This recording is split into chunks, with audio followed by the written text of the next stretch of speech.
Hey guys, MrLuke here and welcome back to episode 4 of the Rugby League Live 3 series with the New Zealand Warriors. Now we've had a fantastic start to the season so far, winning the Auckland Nines, winning our first 2 opening games of the season, and we're looking to continue our role as we take on the Parramatta Eels, which could have easily been the card that we're actually using right now. There were only like 2 votes in on, I think, between Parramatta and the Warriors on my straw poll vote, so definitely could have been. I'm at the Eels, but looking at the Eels lineup, I think I'm pretty happy that I ended up at the Warriors. But I mean, Corey Norman is a great player on this game. You can see that Mara, I assume, has progressed into a pretty good player, and they've got the immortal one, Matt Schreimer, in the hook position, so they do have a pretty strong side. Anthony Watmo, funnily enough, is still at the club. I'm sure he's about 37 or some shit right now, seeing it's the 2018 season. No, he's pretty goddamn old. But we move into 15th minute here. First chance did fall to the Eels, but it was Matt Moylan coming up with a big tackle there. They did initially get past him, actually, which is something that the computer has been doing, and I'll have to get used to it, and it's going to take a little while, but some of the little things that they've done in the patch are still getting used to. But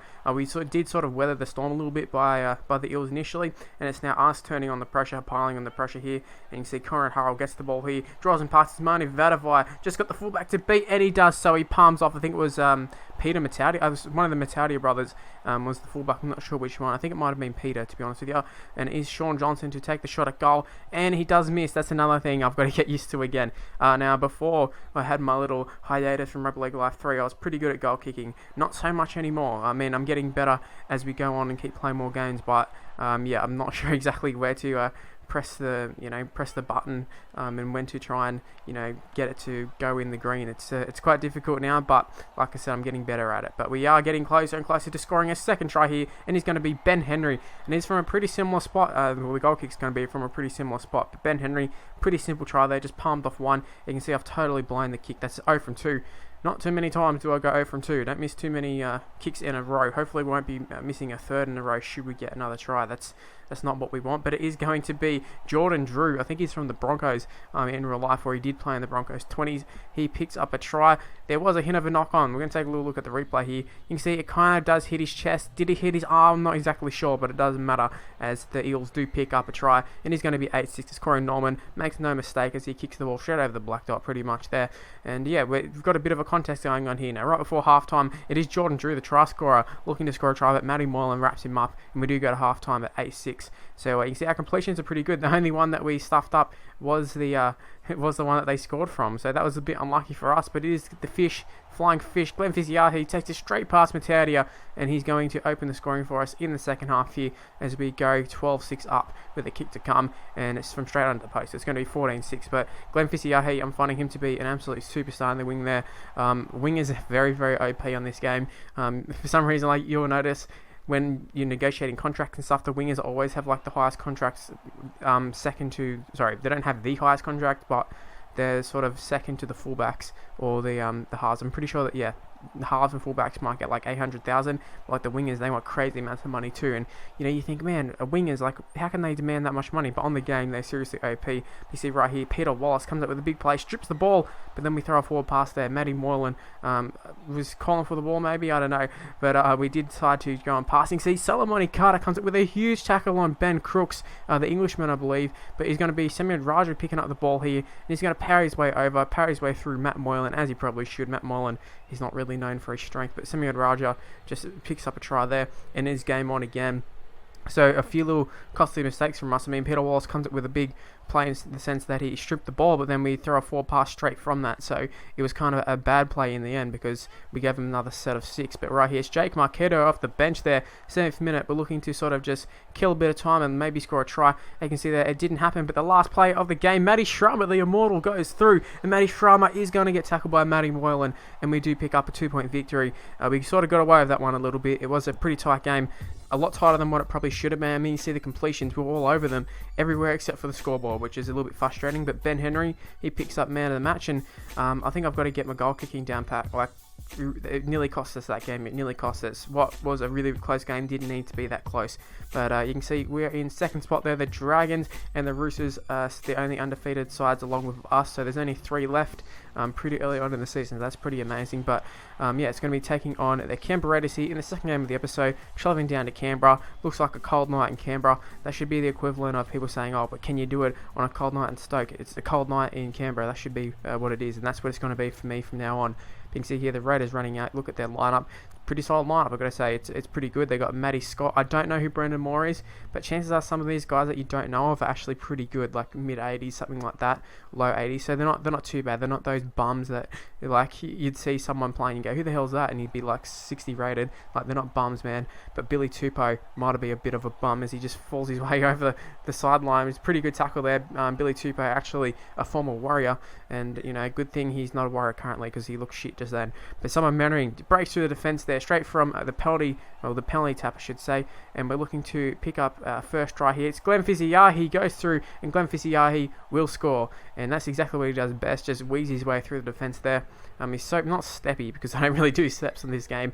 Steps pretty hard, pretty ineffective on this game, but just weaving your way through, he's definitely very good at that. And Cameron McInnes jumps out of dummy half there, and it's going to be the 5th tackle, and it's going to be a penalty to us. So that's a pretty good time to pick up a penalty. 5th tackle kind of doesn't get any better than that, really. But Sean Johnson puts in a grubber, and it's a really ineffective grubber. Jack White cleans it up pretty easily, and then straight off the back of that, Jared Croker beats a few plays. Matty Moylan wraps him up. No, he doesn't. Matt Moylan just gets shrugged off there. That was absolutely disgusting by Jared Croker. And it was Croker who got caught out in defence when Simon Mannering went through. And, Jared Croker's made up for that well and truly. And you see Josh Reynolds to kick the goal. Bit of a funny one. You'll find that at the Bulldogs, Blake Austin is the 5'8". At the Raiders, we've got Josh Reynolds as the 5'8". So I've done a little bit of a swap in the off-season.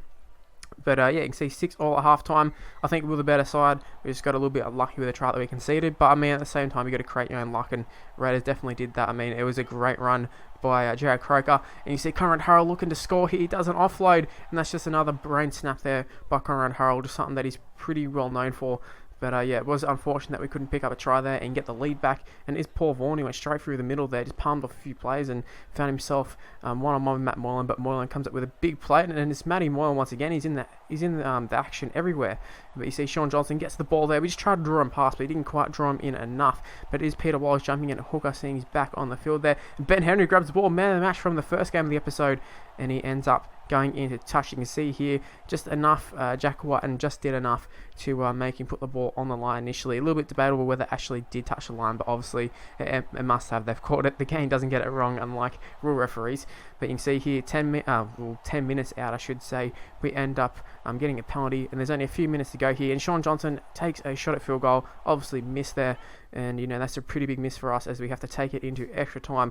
6-all, pretty low scoreline. That's due to me playing 5-minute halves. That's a rookie error for me after not realising I should probably be playing on 7 or 10-minute halves. But we can see here, looking to pick up a try here. Solomon Carter just didn't have enough pace there, but we are going to be setting up for field goal. Sean Johnson, can we be second time lucky?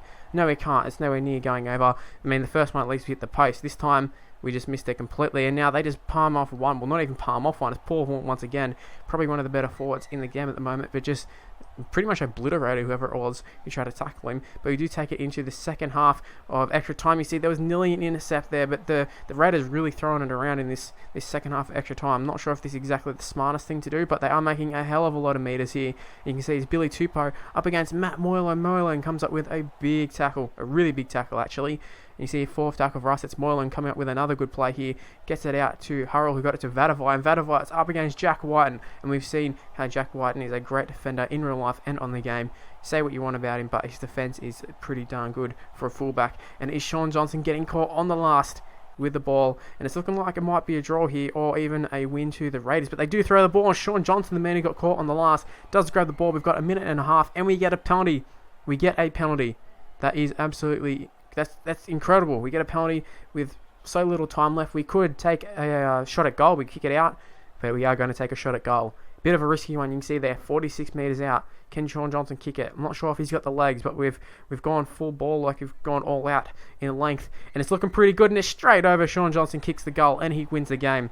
Goal kicking hasn't been a strong point for me, but from right in front, it was 46 metres out, but from right in front, probably shouldn't be missing those ones there, and Sean Johnson does win the game for us. Matty Moylan picks up man of the match, but you can see that all the stats say we should be obliterating these teams, but we're just not doing it at the moment. But I'm expecting that to come sooner or later. It will be happening eventually. Towards the end of the season, I'm expecting us to be smashing teams. But you can see there's the rest of the results for round 4. You can see the Roosters lost, so it is just the Dragons and the Warriors on top, undefeated. And, I can't wait for this clash against the Dragons. It's going to be a good one. Anyways, that's where the episode's going to end. Hopefully you did enjoy it. If you did, make sure you leave a like, or smash the like button, actually. You can subscribe to the channel if you're new around here. You can follow me on Twitter, at MrLuke, Facebook page in the description below. And I'll see you for the next video. Bye, guys.